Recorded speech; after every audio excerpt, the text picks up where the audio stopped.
votre question au vrai problème. Nous voulons organiser les élections sur base d'une loi qui résulte d'une institution illégitime.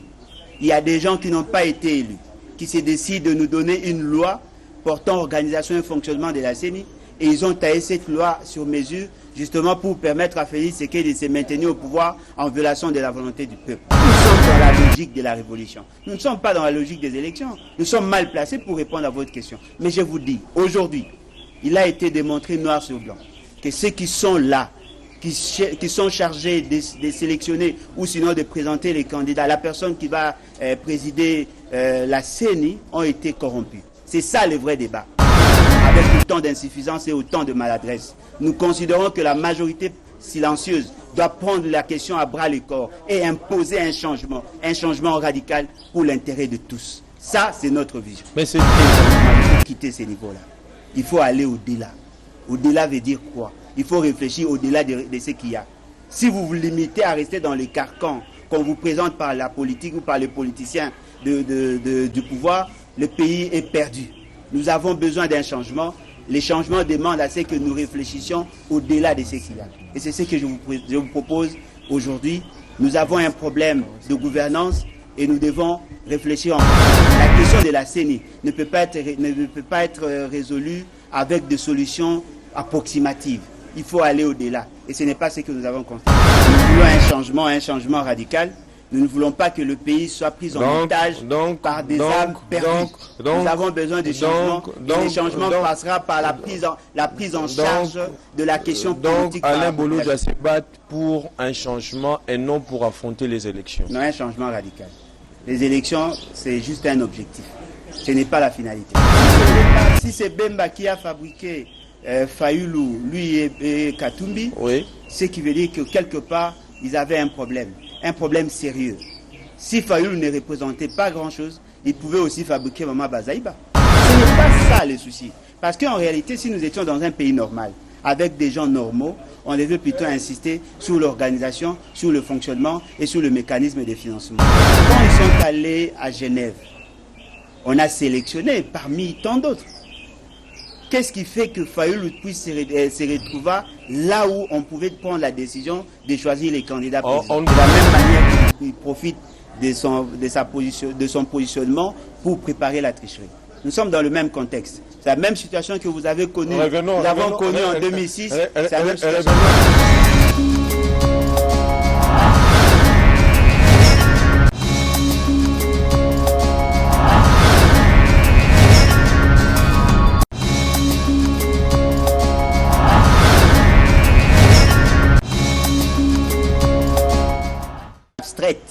Le programme, c'est une réalité. Si. Fort malheureusement, M. Félix Tshisekedi a une vision, M. Félix Tshisekedi n'a pas de programme. On devrait arriver au niveau du gouvernement pour élaborer ces fameux programmes. On a vu que le programme a été irréaliste, avec 15 piliers. Ils ont promis à la population d'avoir la capacité de mobiliser 46 milliards. Jusqu'aujourd'hui, on n'a jamais atteint 6 milliards de budget. Ce qui veut dire que c'était un budget irréaliste. Aujourd'hui, nous sentons que rien ne va. Vous savez très bien qu'il y a des agents qui ne sont pas payés. Vous savez très bien que l'État n'a pas réalisé tout ce qui a été prévu dans le programme. Et c'est ça un problème? Vous voulez en faire un problème? Non, mais attendez, lorsque vous fixez des objectifs et que vous avez le moyen de les faire, si vous ne le faites pas, ce n'est pas un problème. Le problème, c'est l'écart entre l'idéal et ce qu'il y a. Aujourd'hui, nous savons que le pays est mal géré, justement parce qu'il y a beaucoup d'insuffisances. Et je vous dis aujourd'hui, en mesurant tout ce qui s'est fait aujourd'hui, M. Félix Tshisekedi a un grand problème de déficit managérial. Il n'a pas une grande vision. Il n'a pas la capacité de faire de projections réalistes. Il n'a pas la capacité de sélectionner des bons gens pour exécuter ces fameux programmes. M. Félix Tshisekedi n'est pas dans l'approche de l'efficience. Il dégage beaucoup d'énergie, beaucoup de moyens pour peu de résultats. Et devant cette réalité, on peut conclure en disant que c'est une sorte, je dirais, c'est de l'incompétence. Mais, M. Alain Bolodja, en fait, lorsqu'un individu prend conscience, en fait, que les lois ou les problèmes qui régissent la société sont injustes et arbitraires, tels que vous le dites là, il a le droit de se révolter. Et qu'est-ce que vous faites pour, ne serait-ce qu'impulser quelque chose pour pousser les chefs de Je l'État à mieux faire. dénonce et je m'organise avec les Vous amis. voulez vous limiter à ce Je qu'il faut? dénonce, non, jusque-là, on n'a que ça. Oui. Nous ne pouvons pas prendre des armes parce que ce n'est pas notre vision.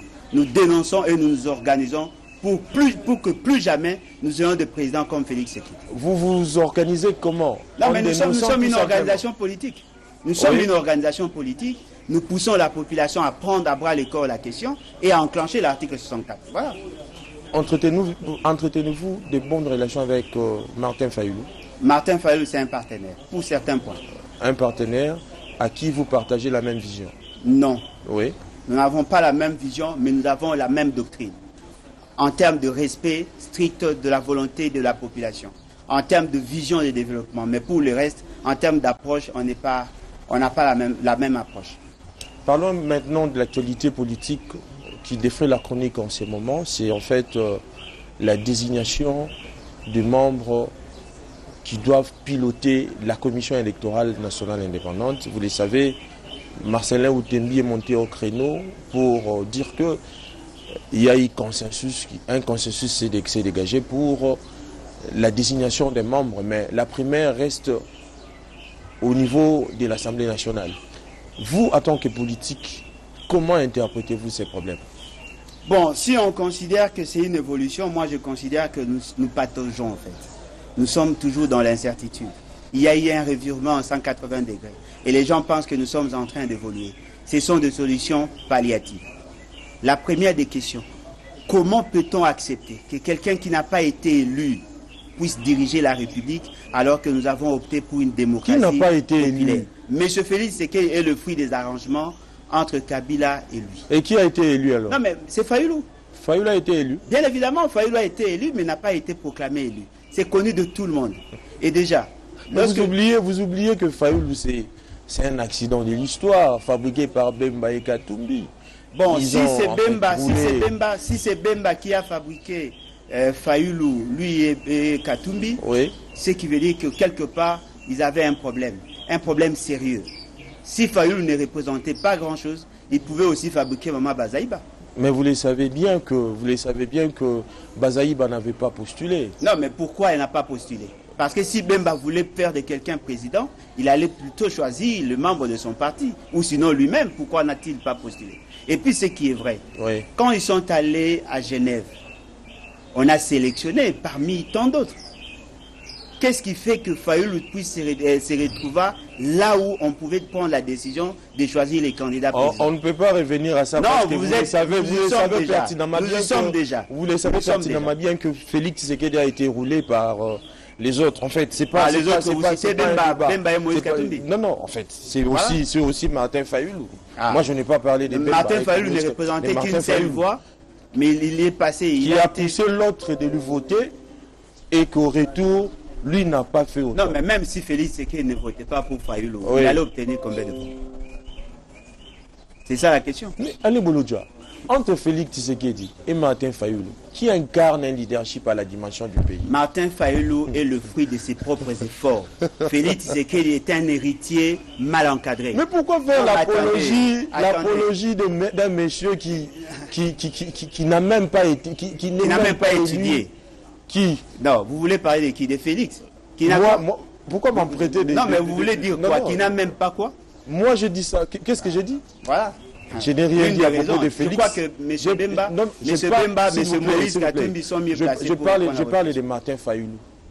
Que vous défendez qu'il a été élu par rapport à l'autre. Oui. Bemba l'a dit aussi. Moïse Katumbi également. Il a dit. Ils ont dit qu'il a été élu.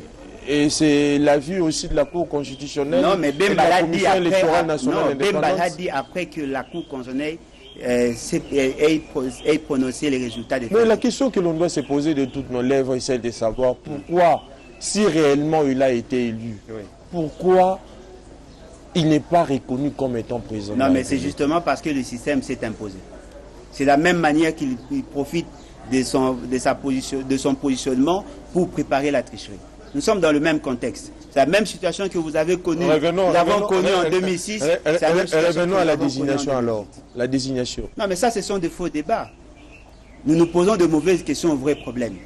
Nous voulons organiser les élections sur base d'une loi qui résultent d'une institution illégitime.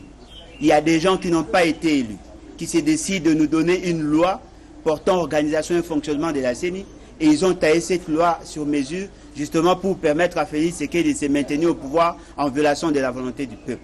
Nous sommes dans la logique de la révolution. Nous ne sommes pas dans la logique des élections. Nous sommes mal placés pour répondre à votre question. Mais je vous dis, aujourd'hui, il a été démontré noir sur blanc que ceux qui sont là, qui sont chargés de sélectionner ou sinon de présenter les candidats, la personne qui va présider la CENI, ont été corrompus. C'est ça le vrai débat. S'ils ont été corrompus, c'est qui veut dire qu'il y a quelqu'un qui est corrupteur. Ah, s'il y a un corrupteur, que dit la loi? Pourquoi le corrupteur n'est pas inquiété? Commençons par là. Mais les membres ne sont pas encore installés. Comment vous parlez mais la corruption n'a pas de niveau. Lorsqu'on corrompt la confession religieuse pour présenter un candidat au niveau de la CENI, c'est de la corruption. Vous avez des preuves qui prouvent à suffisance il y a des déclarations. Les confessions religieuses il y a des déclarations. Il y a des déclarations. Il y a des déclarations. Cela ne sort pas de moi. Il y a des déclarations. Soni Kafuta l'a dit. Et vous voulez vous atteler aux déclarations? Non, mais bien évidemment. Pourquoi voulez-vous que je fasse confiance à Félix Tshisekedi alors que je sais que dans la plupart des cas, ce n'est pas lui qui le dit. Est-ce que vous pensez-vous que Félix Tshisekedi a la main mise sur la désignation de ses membres? Monsieur Félix Tshisekedi se bat pour maîtriser toutes les institutions. Il a tenté de corrompre Soni Kafuta, ce n'est pas moi qui le dis, c'est lui-même. Il a tenté de corrompre Soni Kafuta. Pour quelle finalité? Non, mais justement pour avoir la maîtrise du président de la CENI. Monsieur Félix Tshisekedi a violé... C'est Soni Kafuta qui avait le monopole? Non, mais il a dit, et il n'a pas été inquiété, il a dit qu'on lui a proposé 50 000 et une Jeep. Il est encore vivant, il est au pays. Et c'est Félix Tshisekedi qui l'a proposé? Il a dit. Il a cité les noms. Il a dit. Il a cité les noms de qui, M. Bolocha? Il a cité quel nom? Non, mais je vous dis. Il a fait une telle déclaration. C'est ce que je vous dis. Oui. Mais M. Soni Kafuta a dit qu'on a tenté de le corrompre pour accepter le candidat de M. Félix Tshisekedi. Il a dit, il est encore vivant. Il n'est pas le seul, il y a d'autres prêtres qui viennent de le dire.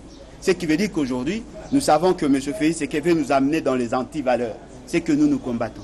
Vous voulez que le changement soit une réalité réelle? Faisons un peu une analyse simple. En corrompant Soni Kafuta, croyez-vous et les autres confessions, s'il vous plaît, croyez-vous que le monsieur pourrait faciliter la désignation d'un candidat pro-Tshisekedi? Non, mais s'il a refusé, c'est justement parce qu'il a considéré qu'il ne pouvait pas le faire. Pour plusieurs raisons d'ailleurs. C'est que moi je sais. Ils ont tenté de corrompre ces gens déjà à cette époque et aujourd'hui nous apprenons qu'ils ont été corrompus. Ce n'est pas à moi que vous devez poser cette question. Il fallait plutôt poser des questions à ces personnes qui ont été corrompues. Mais pourquoi cherche-t-on à tout prix à maîtriser la CENI? C'est justement parce que l'on sait, celui qui a la maîtrise de la CENI a plus de chances d'être proclamé élu. Au même moment, M. Félix Tshisekedi a cherché à maîtriser la Cour constitutionnelle, justement pour désorienter la volonté du peuple. Il est le fruit de la forfaiture. Je ne serais pas surpris de le voir être maintenu au pouvoir par de voies scabreuses. Voilà. Mais au regard de l'expérience du passé, moi personnellement, je ne vois par quel moyen ces confessions religieuses peuvent se mettre d'accord sur ces points. Parce que ce n'est pas Félix Tshisekedi qui a commencé cette situation. Vous vous souviendrez les expériences des cycles électoraux qu'on a vécus dans le passé. Toutes ces confessions religieuses ont du mal, ne serait-ce qu'à se mettre d'accord pour désigner un membre. Et pensez-vous que c'est la même mise du pouvoir dans de telles réalités? Non, mais comment voulez-vous que tout le monde soit d'accord sur tout le point? Nous sommes en démocratie. C'est la contradiction qui renforce davantage notre souci, notre volonté. Même là où il n'y a pas contradiction. Non, mais il faut qu'il y ait contradiction. Il faut qu'il y ait contradiction, pourquoi? Non, mais il faut qu'il y ait contradiction, justement. C'est dans la contradiction qu'on arrive à faire de bons choix. Il faut qu'il y ait contradiction. Mais lorsqu'il y a compétition, lorsqu'il y a challenge, le fait seulement d'avoir 5 candidats, il y a contradiction. Il y a contradiction, naturellement. Mais ce qui renforce davantage l'unité, c'est la capacité des uns et des autres d'accepter le choix de la majorité. Mais lorsque le choix de la majorité n'est pas conforme à la loi, ça pose problème. Le même monsieur qui a été présenté qui aurait été choisi par les confessions religieuses, sa candidature a été rejetée en 2020. Dans les mêmes circonstances, mais aujourd'hui, on le présente comme si il était le seul à avoir la maîtrise du système électoral. Et pourtant, en 2020, sa candidature a été rejetée, justement parce qu'il était trop proche de M. Félix Tshisekedi. Et aujourd'hui, on veut nous le présenter comme un saint. Et c'est que moi je sais, M. Félix Tshisekedi veut maîtriser la Cour constitutionnelle, veut maîtriser la CENI, justement parce qu'il sait qu'il a un bilan mitigeux. Et comme ça, il va passer comme une lettre à la poste, et c'est ce que je ne veux pas. Alain Bolodja, en fait, jusque-là, le commun des mortels ne maîtrise même pas ce qui fait polémique et divise. Parce que certains estiment qu'il faut dépolitiser la Commission électorale nationale indépendante. D'autres pensent qu'il faut dépolitiser plutôt la société civile. Prise en compte de toute cette réalité, pensez-vous qu'il est aujourd'hui indispensable de dépolitiser la Commission électorale nationale indépendante? Oui. Par quel mécanisme? Oui, justement parce que nous voulons avoir effectivement une institution indépendante des politiciens. Parce que la CENI a pour mission de constater la légitimité du pouvoir. C'est pour le peuple et par le peuple que l'on doit organiser les élections. C'est au peuple de s'organiser pour nous donner des dirigeants. Au regard de l'article 5 de la Constitution, les élections sont organisées pour le peuple et par le peuple. Oui. La centrale électorale, en tant qu'une institution d'appui à la démocratie, peut être réservée exclusivement à la société civile, qui n'est pas partie prenante au processus électoral en tant que challenger, en tant que compétitrice. Si nous allons dans cette logique-là, on va résoudre le problème. Mais pas pour l'instant. Mais vous oubliez en même temps que la société civile est inféodée. Elle a perdu sa neutralité. On retrouve ceux-là qui sont proches de vous, de l'opposition, et ceux-là qui sont proches de la majorité. Non, mais qui a dit que la société, les individus de la société civile ne peuvent pas avoir des penchants? Personne ne l'a dit. Ils peuvent avoir des penchants, mais la société civile en tant qu'organisation, en tant que composante, doit avoir une certaine neutralité. Elle bénéficie d'une présomption de neutralité. Ce que nous devons faire, c'est plutôt renforcer le contrôle, renforcer la volonté des uns et des autres à laisser la CENI nous organiser de bonnes élections. Nous, à notre niveau. Mais déjà, lorsqu'un membre de la société civile a des penchants politiques, c'est naturel. Cela constitue justement un pivot de dire tout simplement qu'ils ne sont plus neutres. En fait. S'ils ne s'affichent pas officiellement, ouvertement, là on les prend comme personnalité indépendante. Mais s'ils s'affichent comme Kadima, là on l'exclut. On l'exclut. C'est que nous préconisons, c'est ça. S'il vous plaît, faisons la part des choses. Quand vous parlez de Kadima, qu'est-ce que Kadima a fait? Non, mais Kadima est proche de Félix Tshisekedi, nous avons des éléments. Quels sont ces éléments? Non, nous en avons. Au moment opportun, on va les présenter. C'est le moment. Non, mais je ne viendrai pas ici pour les présenter. Nous les connaissons. Oui. Il est connu du public. Mais il faut expliquer. Vous avez un rôle hautement pédagogique à jouer, M. Bolodja. Il est proche de Félix Tshisekedi. C'est le rôle d'expliquer à la population, en fait. Pourquoi sa candidature a-t-elle été rejetée en 2020? La candidature de Kadima. Pourquoi elle a été rejetée en 2020? Et pourquoi? Justement parce qu'il est trop proche de Félix Tshisekedi. La candidature de Kadima a été rejetée il était candidat en 2020. Oui. Il était candidat en 2020. Oui. On a rejeté sa candidature justement parce qu'il était trop proche de Félix Tshisekedi. On a rejeté la candidature de Malonda justement parce qu'il était trop proche de Kadima. On a suivi le parcours de Kadima, un monsieur qui a un parcours élogié au niveau... Ça, c'est ce qu'on vous présente. Ça, c'est ce qu'on vous présente. Mais lisez plutôt la loi. Un parcours qui a mis tout le monde d'accord. Non, ne confondons pas. Tous ces messieurs. Non, il est intelligent. Oui. Il a certainement la maîtrise. Mais cela prouve qu'il n'a jamais été proche de Félix. Ce n'est pas ça. Il n'est pas un politique, en fait. Mais attendez. Oui. Ne dites pas parce qu'il a un CV qui n'est pas politique. Il est partie prenante. Il est membre de l'UDPS. C'est un sympathisant de l'UDPS et tout le monde le connaît. Malonda est plus expérimenté, mais il s'est vu être rejeté. Malonda est cogéniteur du système électoral congolais. Lui, il a travaillé en dehors de nos frontières. Mais Malonda a été rejeté justement parce qu'il était trop proche des Kabila. C'est la même chose. Si la loi vous parle d'une personnalité indépendante, Ce n'est pas parce qu'il est compétent qu'on doit l'accepter en tant que tel, non. Mais ils ont commencé par consensus. Le consensus n'a pas tenu. Je ne suis pas dans cette logique-là. Je suis dans la logique de la révolution. Oh. Je ne suis pas dans cette logique-là. Vous me posez des questions comme si j'étais membre de l'UDPS. Mais je ne suis pas dans cette logique. Vous êtes dans la logique de la révolution. Cela veut dire que tout ce que Tshisekedi peut faire doit être, en fait, dans la logique sombre. Non, mais s'il n'a pas été élu, s'il ne fait pas... Est-ce que ça, c'est un débat? Non, mais c'est un faux débat. Si ce n'est pas un débat, pourquoi organisons-nous les élections? C'est un faux débat. Ouais, pourquoi organiser les élections? Si réellement Tshisekedi n'a pas été élu, il ne pouvait pas être là où il est. Ah bon? Vous n'avez jamais appris qu'il y a eu fraude électorale? Vous n'avez jamais appris qu'il y a quelqu'un qui peut devenir président sans passer par les élections? Ce n'est pas la première fois.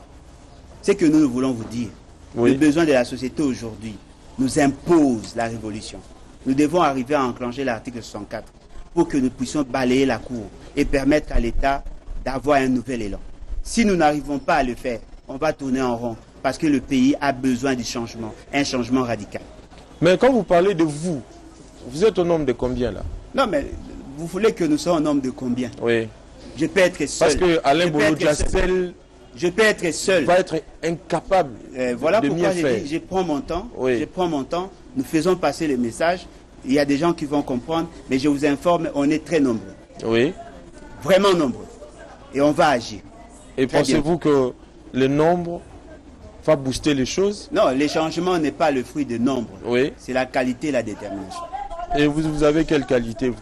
Non, mais la qualité et la détermination. Bolodja, Martin Fayoulou, vous avez quelle qualité en fait? Non, mais ce n'est pas à vous de mesurer ma qualité. Non, c'est pas à moi. Non, mais voilà pourquoi j'ai dit, ceux qui apprécient mon programme. Vous prenez votre qualité en fait. Non, mais la qualité à la population, c'est cette qualité dont vous avez. Non, mais c'est ce que j'ai dit. Oui. La qualité, c'est-à-dire que c'est que je prône comme message et ma détermination. Le message, en fait, c'est quoi le message? Bon, je ne sais pas si vous voulez nous amener dans ces débats-là. Non, notre message est simple. Simple. Moi, je le fais. Je vais vous aider alors. Je vais vous simplifier la tâche. Oui. Notre message est simple. Oui. Le pays doit être bien dirigé. Nous voulons imposer une bonne gouvernance. Gouverner autrement bien. C'est ça notre philosophie. Et nous voulons à ce qu'il y ait un changement. Écarter Félix Tshisekedi. Il n'y a pas que nous parlons du système. Voilà, vous tirez des conclusions. Apparemment, non, s'il vous plaît. S'il vous plaît, oui. Vous êtes journaliste, vous n'êtes pas membre de l'UDPS. Je n'ai jamais été membre. Faites un effort de ne pas être membre de l'UDPS. Je garde ma neutralité. Non, mais c'est à vous de mieux expliquer à la population. Non, faites un effort. Vous devez expliquer à l'antenne. En fait, c'est ça. Laissez-moi le temps. Je vous laisse le temps de parler. Faites un effort de ne pas être comme un membre de l'UDPS. Je n'ai jamais été membre de l'UDPS. Je suis journaliste. Oui. Je me limite là. Oui, gloire à Dieu. C'est que nous voulons vous dire que d'ici en 2060, l'État congolais va totaliser 100 ans. Oui. Voyez-vous, le Congo a beaucoup de problèmes. Nous sentons que le pays est en train de patauger, justement parce qu'il y a un déficit managérial. Ceux qui prétendent être au pouvoir n'arrivent pas à solutionner le problème congolais. Nous sentons qu'il y a un sérieux problème. Les institutions sont instables, justement parce qu'il y a des non-élus qui ont tendance à orienter les actions publiques avec autant d'insuffisance et autant de maladresse. Nous considérons que la majorité silencieuse doit prendre la question à bras le corps et imposer un changement radical pour l'intérêt de tous. Ça, c'est notre vision. Mais c'est du déjà vu, c'est du déjà entendu tout ça. Ça, c'est notre vision. Mais une vision qui ne sort pas de l'ordinaire, en fait. Voilà pourquoi il n'y a pas de nouveauté dans cette vision. Ah, ce qui veut dire, nous sommes égarés de la voie. Si c'est une vision qui est connue de tous, pourquoi ne l'appliquons pas? Vous l'appliquez par quel mécanisme? Non, nous, la République. Pourquoi nous, la République? Non, mais attendez. Pensez-vous vraiment, au regard de ce qu'il y a sur le terrain, M. Félix Tshisekedi mérite d'être président? Je ne pense pas. Alain Bolodja, je crois que, en fait, à vous entendre parler, vous avez parlé de ce qui s'est passé à Genève, les élections passées, que Félix Tshisekedi n'avait pas été réellement élu ou bien élu. Mais vous oubliez que la politique, c'est aussi une projection et une anticipation de l'avenir aussi. Après tout ce que vous venez d'énumérer, pourquoi ne pas, ne fût-ce que stopper de faire un examen minutieux du passé, mais plutôt de démêler les chevaux pour bien préparer l'avenir. Nous le faisons. C'est ça notre combat. Nous le faisons. Moi, je ne reste pas dans le carcan de Genève et consorts. Non. Moi, j'analyse ce qu'il y a. Mais c'est ça, c'est le seul argument. C'est votre argument. Ça, c'est la souche. De tous les temps, de tous les jours. Non, ça, c'est la souche. Le problème aujourd'hui, c'est l'ingouvernabilité de l'État. La quasi-absence de l'autorité de l'État dans tous les secteurs. L'État n'existe quasiment plus. L'absence, s'il vous plaît, quand vous parlez, s'il vous plaît, monsieur Alain Bolodja, quand vous parlez de l'absence de l'État, je ne sais pas. J'ai dit autorité de l'État. De l'autorité de l'État. Oui. Prenons un cas simple. Mm. Il y a eu guerre à l'est de la République démocratique du Congo. Non, il y a guerre à l'est. S'il vous plaît. L'État des sièges, je crois que a un peu résolu cette réalité. Ça, c'est ce qu'on vous dit. Oh? Ça, c'est ce qu'on vous dit. Qui me dit? Non, mais quelle est votre source? Je vous dis aujourd'hui, oui. La semaine passée, on a tué des gens mais ce sont les aléas. Ce sont les aléas. C'est ça la guerre. C'est ça la guerre. C'est ça la guerre. On continue à tuer nos frères. C'est ça la guerre. C'est ça la guerre. Ne dites pas qu'il y avait guerre. Il y a guerre. Bon, en fait, ça c'est pas un débat. Revenons un peu à la proposition. En fait, à la mise en place de membres pouvant piloter la CENI. Je crois que avant d'en arriver là, il y a eu une proposition de loi proposée par l'un de vous, de la Mouka, à l'occurrence Christophe Lutundola, qui avait proposé une proposition de loi en tant que député. Dans l'entendement, il voulait que la Commission électorale nationale indépendante puisse être neutre, en fait, à tous les niveaux. Mais est-ce que aujourd'hui, dans la version votée, en fait, cette loi, qu'est-ce qu'il y a de nouveautés dans l'avant-proposition de loi telle qu'examinée au niveau de l'Assemblée nationale et la version votée par le président de la République? Bon, je crois que il y a une précision. Oui. Je ne suis pas membre de la Mouka. Je n'ai jamais travaillé avec le Tundula, bien que je l'apprécie à juste titre. Mais ce qui est vrai, sa proposition de loi... Vous êtes proche de Martin Fayoulou. Non, Martin Fayoulou, être proche de Martin Fayoulou... Martin Fayoulou fait partie des leaders. En fait, vous n'êtes pas proche de la Mouka, mais vous partagez quand même un certain nombre de visions. De Fayoulou. Pas de la Mouka Moïse incarné par la Mouka. Non. Non. La Mouka en tant qu'organisation politique est une réalité statutaire. Je ne suis pas membre de la Mouka parce que je n'ai signé aucun engagement avec la Mouka, mais je soutiens un certain nombre d'idées développées par... Merci pour la précision. Ce qui est vrai. Oui. M. Lutundoula avait une autre approche. Lui considérait que dans sa réforme, dans sa proposition de loi, il insistait sur la qualité des individus, mais aussi sur l'organisation. Fort malheureusement aujourd'hui, la qualité des individus est jetée en pâture, l'organisation pose problème. Il a parlé de 15 membres de la plénière, 5. Aujourd'hui, nous avons 6, 4, 5. Et fort malheureusement, dans le 6, 4, 5, on tente aujourd'hui à maîtriser le membre de confession religieuse. Ce n'est pas ça le souci. Parce qu'en réalité, si nous étions dans un pays normal, avec des gens normaux, on devait plutôt insister sur l'organisation, sur le fonctionnement et sur le mécanisme de financement. Nous, à notre niveau, lorsqu'on va convoquer le congrès fondateur, après la Révolution, il y aura congrès fondateur, on va présenter un nouveau pacte social que nous appelons la Constitution de la 4e République. Dans la 4e République, on aura une CENI décentralisée. Voyez-vous? C'est-à-dire que la publication des résultats se feront déjà au niveau des CEP, secrétariats exécutifs provinciaux. En ces moments-là, on va réduire le pouvoir de la centrale électorale au niveau de son bureau national. On aura un bureau essentiellement constitué de la société civile, avec une plénière élargie, pas aux partis politiques, mais au candidat président. Parce que la question de la présidence va se résoudre au niveau du bureau national, mais tout ce qui reste, ça va se faire au niveau de province. Ça, c'est notre vision. Et on va créer une clé de répartition au niveau déjà de la TVA. Étant donné que c'est une contribution sociale de la population pour renforcer les institutions de la République, on va créer sur le 16%, on va enlever une quotité qui va renflouer les caisses de la CENI pour que la CENI soit suffisamment indépendante vis-à-vis du gouvernement en matière de finances. Là, on va résoudre en partie le problème. Mais ce n'est pas ce qu'on nous présente. Mais hormis la haine, en fait. La haine de il y a Félix également, Tshisekedi non, la haine d'Alain Bolodia. Vous avez la capacité de mesurer la haine. Mais il y a également cette mauvaise foi qu'on sent dans votre chef. Ça, c'est alors que, s'il vous plaît, qui vous a dit de dire ça. S'il vous plaît, Alain Bolodia. Non, apparemment, c'est que vous a dit de dire ça à sa place. Parce qu'à un moment, la commission PAJ de l'Assemblée nationale avait besoin de vous, des gens, beaucoup de gens, pour enrichir la proposition de loi avec de telles propositions. Non, la commission PAJ de l'Assemblée dite nationale, avec les gens non élus.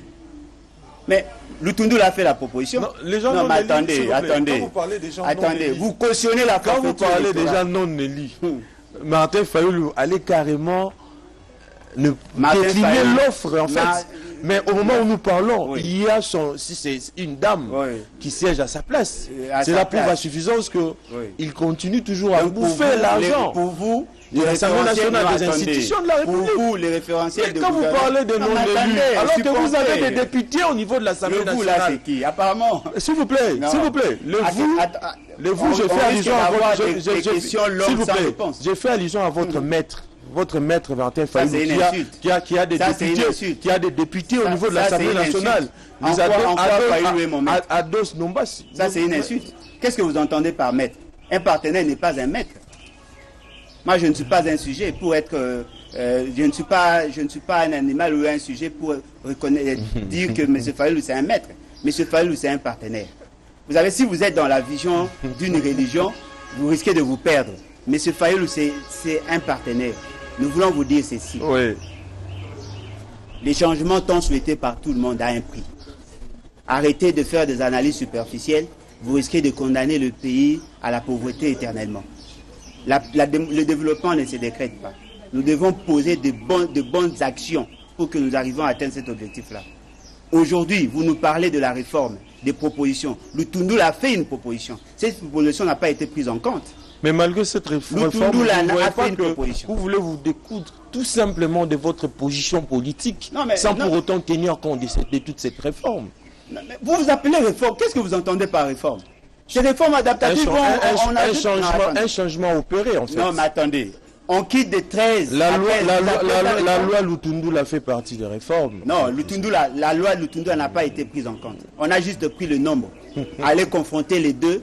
Vous allez vous rendre compte qu'il n'y a pas eu d'évolution. On n'a pas considéré ces propositions, bien que n'étant pas suffisamment pertinentes, mais on n'a pas considéré tout ce qu'il a fait comme proposition. Si vous voulez les changements, il faut quitter ces niveaux-là. Il faut aller au-delà. Au-delà veut dire quoi? Il faut réfléchir au-delà de ce qu'il y a. Si vous vous limitez à rester dans les carcans qu'on vous présente par la politique ou par les politiciens du pouvoir, le pays est perdu. Nous avons besoin d'un changement. Les changements demandent à ce que nous réfléchissions au-delà de ce qu'il y a. Et c'est ce que je vous propose aujourd'hui. Nous avons un problème de gouvernance et nous devons réfléchir en profondeur. La question de la CENI ne peut pas être résolue avec des solutions approximatives. Il faut aller au-delà. Et ce n'est pas ce que nous avons constaté. Alain Bolodia, en dépit des remous, des contraintes, des agitations dont la Mouka fait aujourd'hui l'objet, vous êtes prêt d'affronter les élections aujourd'hui? J'ai pris pratiquement 30 minutes pour vous expliquer que je ne suis pas dans votre logique. Il faut poser cette question à Bemba, à Moïse Katumbi, à Fayoulou. Moi, je suis dans la logique de la révolution pour qu'il y ait un changement radical. Je ne viens pas ici faire l'apologie de l'immoralité. C'est quoi la révolution? Non, mais lisez l'article 64. C'est quoi la révolution? Lisez l'article 64. Vous êtes intellectuel, lisez l'article 64. Lisez l'article 64. Toi qui as pris le temps de lire, est-ce que pouvez-vous nous expliquer la révolution selon Alain Bolodia? Lisez l'article 64. C'est simple. Nous sommes dans cette logique-là. Nous ne pouvons pas être pris en otage par des inconscients. Je l'ai toujours dit. vous avez un rôle hautement pédagogique à jouer. Oui. C'est lui d'expliquer à la population. Oui. Vous comprenez? Oui. Mais explique la lanterne. Expliquez à la population. Non, mais je l'ai dit. Oui. On a pris pratiquement 40 minutes. Je n'ai fait que ça. Nous voulons un changement radical. Nous ne voulons pas que le pays soit pris en otage par des âmes perdues. Nous avons besoin de changements. Et les changements passera par la prise en charge de la question politique. Alain Bolo doit se battre pour un changement et non pour affronter les élections. Non, un changement radical. Les élections, c'est juste un objectif. Ce n'est pas la finalité. Et pourquoi alors organiser les... On organise les élections pour résoudre un problème, la crise des légitimités. Oui. Des institutions illégitimes qui ont tendance à tricher ne peuvent pas organiser de bonnes élections. Voilà. Les institutions illégitimes dont Martin Fayoulou a eu à s'y battre corps et âme pour y intégrer. Et aujourd'hui, vous voulez nier cette réalité. Je ne suis mal placé pour répondre à une question adressée à Martin Fayoulou. Apparemment, vous êtes dans la philosophie, quand Fayoulou prend position, tout le monde doit s'aligner derrière. Moi, je ne suis pas un adepte. Je ne suis pas comme les gens de l'UDPS. Je considère Martin Fayoulou comme un partenaire. S'il a une idée qui ne me convainc pas, je ne prends pas. Moi, je ne considère pas Martin Fayoulou comme un dieu, comme le font nos amis de l'Union sacrée. Nous sommes dans la logique de rechercher un changement radical pour permettre à notre pays de connaître son essor. Mais au-delà de toutes ces interrogations, Alain Bolodja, on a quand même l'impression que, quelles que soient en fait, les réformes qu'on doit opérer, les changements dont vous faites allusion, proposés sont que, vous ne voyez pas que vous êtes toujours prêt à en découdre uniquement au nom de votre position politique au lieu de tenir compte de cette réalité. Non, nous ne faisons pas la politique par rapport aux réalités. Nous faisons la politique par rapport à l'idéal. C'est ça la nuance que vous devez intégrer dans votre approche. La réalité, c'est que nous sommes dans un pays pauvre. Oui. L'idéal, c'est être un pays développé. Mais pour y arriver, il y a des choses que nous devons poser. Des actes que nous devons poser, des choses que nous devons préconiser ou coordonner. La réalité est que nous sommes dans un pays riche, mais non, la population demeure pauvre. Non, le pays n'est pas riche. Le pays est potentiellement riche. La richesse se mesure par rapport à la capacité de la Banque centrale. Oui. Oui. Le pays n'est pas riche. Mais il y a des gens qui sont riches.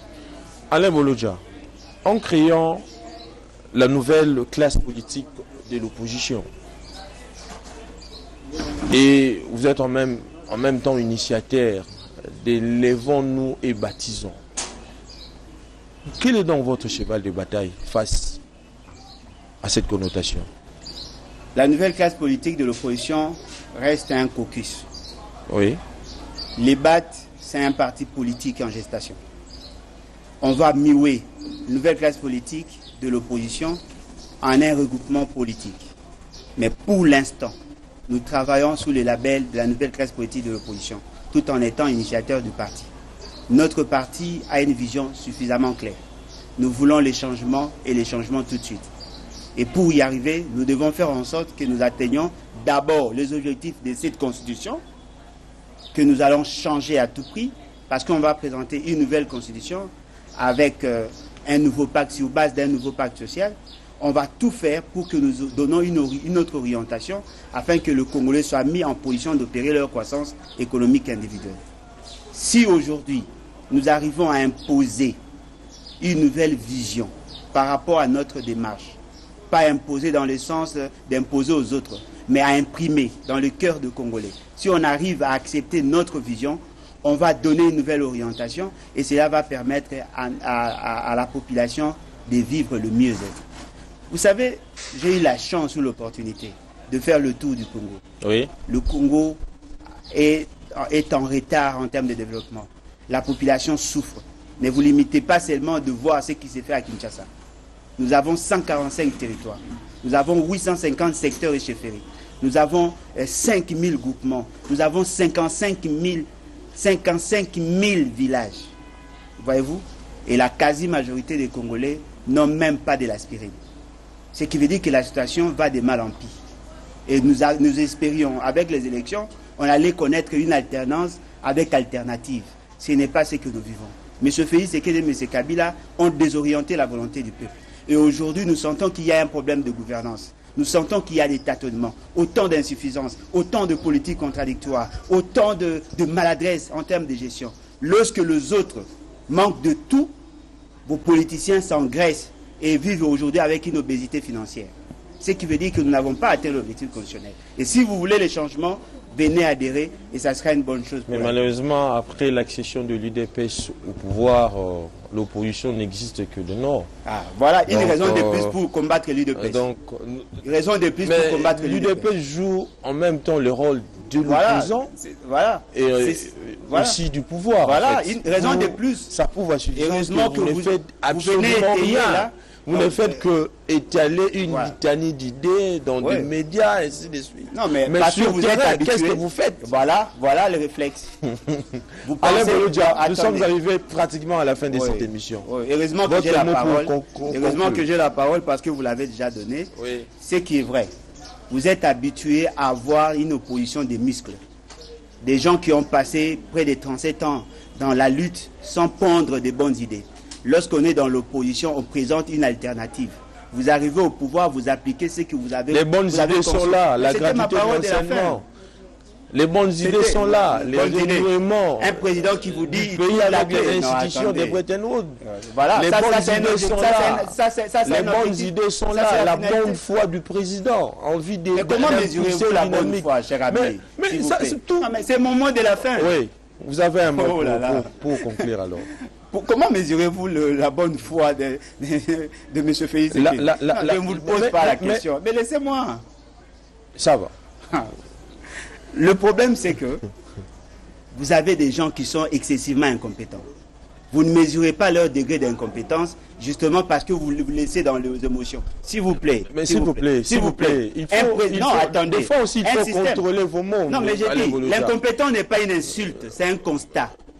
Lorsque vous allez, vous avez des dirigeants qui sont surpris d'apprendre qu'il y a un problème par rapport à la desserte en électricité et en eau potable. Lorsque un président de la République vous dit qu'il a trouvé la clé du fait d'avoir rencontré un groupe de pêcheurs, ne parlez pas de la compétence, s'il vous plaît.